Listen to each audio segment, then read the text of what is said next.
Pencarian alasan sebenarnya villa mendapat banyak gangguan hingga berakhir ditinggalkan lama terbengkalai masih belum menemukan ujungnya. Kami masih terus ingin menguak cerita mistis dan mitos di balik gangguan yang dirasakan warga.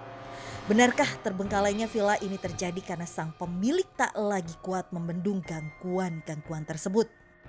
Mungkin kalau teman-teman saya, kalau ada saya undang ke sini, mungkin mereka ada juga selintas sih melihat kayak ada bayangan wanita gitu, pakai baju merah katanya kan, rambutnya panjang gitu kan. Di pintu situ.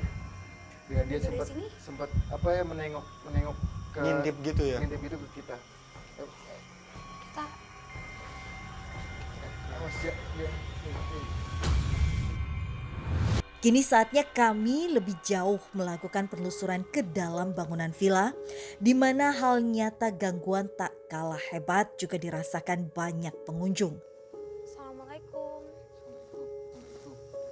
Dia Nggak ada jawaban. sempat nengok lagi pada saat kita jalan, sempat nengok lagi, habis itu dia tiba-tiba masuk cepet. Masuk ke salah satu ruangan ini? Iya, emang dia di Oh, dalam sini. di ruangan yang ini? Iya. Ini.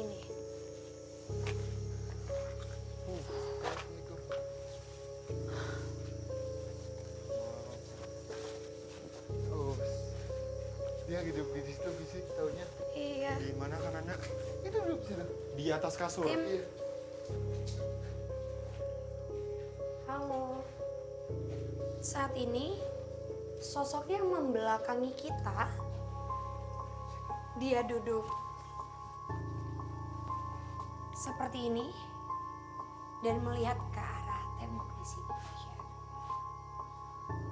Sosok ini juga ngasih energi yang tidak senegatif di depan, tapi mungkin kenapa dia menarik kita ke tempat ini karena dia mempunyai cerita. Apa yang mau diceritakan sama sosok ini, Kak Frisly? Dia mau ngajak aku untuk mundur ke peristiwa yang dialamin. Aku coba untuk lihat dulu ya, keadaannya sambil tetap dijaga dulu. Pemirsa, di ruangan ini tuh agak pengap ya kan Anda? Betul. 1937. Oke, kalau ditarik mundur, aku dapat cerita yang sangat jelas kan Anda, Fasya.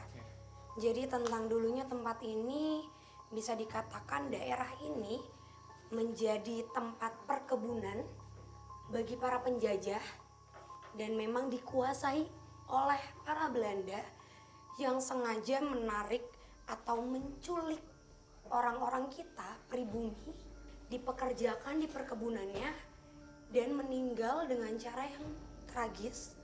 Jadi setelah mereka tidak mau bekerja lagi untuk Belanda, mereka dipaksa untuk melihat ke arah dinding tembok tempat Belanda itu ada, disuruh untuk melihat, lalu di belakangnya ditusuk berkali-kali menggunakan bambu.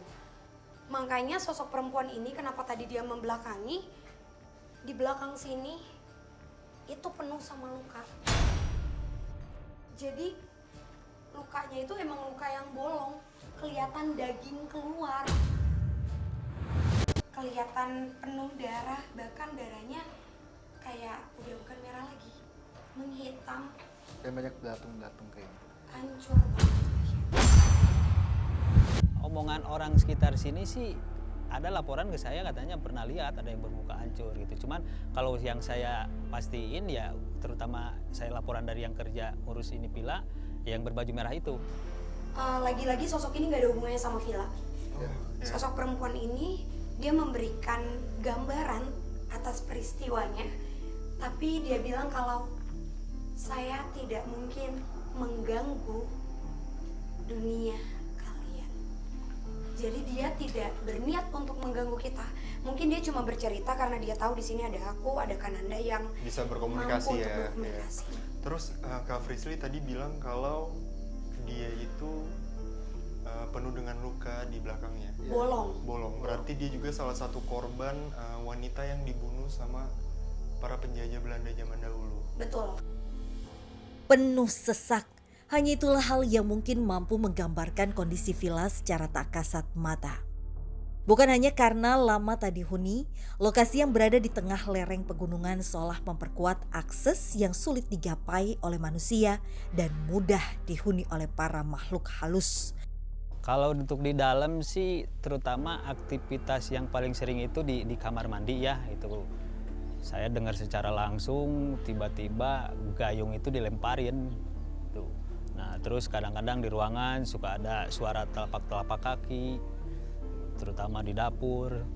Jadi sebetulnya sosok yang tadi itu nggak ada hubungannya banget ya visi ya sama villa ini yang tadi itu sama villa itu. Tapi nggak tahu kenapa.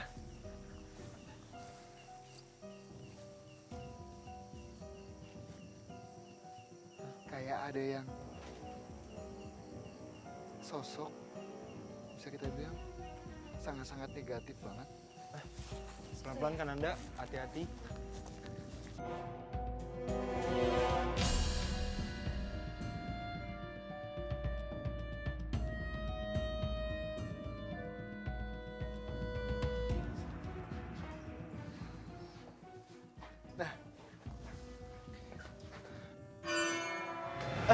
Kananda! Kananda, Kananda! Pelan-pelan ya. Kananda! Pelan-pelan. Kak, pelan-pelan. Ini ambil. Ternyata di dalam ini Pohon pisang. Pohon pisang full. Kananda. Nggak bisa Kananda. Nggak bisa. Tarik aja Kak, Iya. tarik dia yang komunikasi sama kita duluan. Kananda tarik aja keluar. Tolong minta night Iya, vision-nya. kita minta night vision. Night vision dia.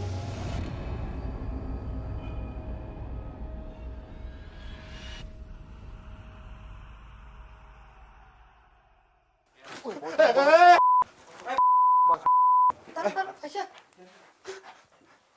Astagfirullahaladzim. Cepet ya. Ini dia marah ya Kak? Ada, iya ya ini. Tiga Fasya. Banyak banget. Ini. Kak, makhluk yang ini Fasya, lidahnya menjulur panjang.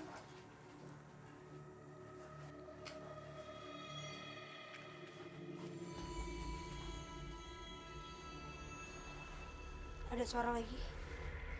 Astagfirullah. Jangan banyak-banyak yang datang ke sini. Satu aja, saya pengen komunikasi satu aja. Teman-teman kamu jangan datang ke sini semua. Minta sesuatu. Minta sesuatu. Iya Fasya. Wih, banyak banget. Banyak banget. Banyak banget. Kananda. Banyak banget yang datang. Kananda pelan-pelan. Kananda. Ini kalau dinyalain nggak lampunya? Masih aman. Night vision masih, tim. Banyak banget yang datang. Makin banyak tadi. Hai. Allah. Dia bilang, jangan ganggu saya.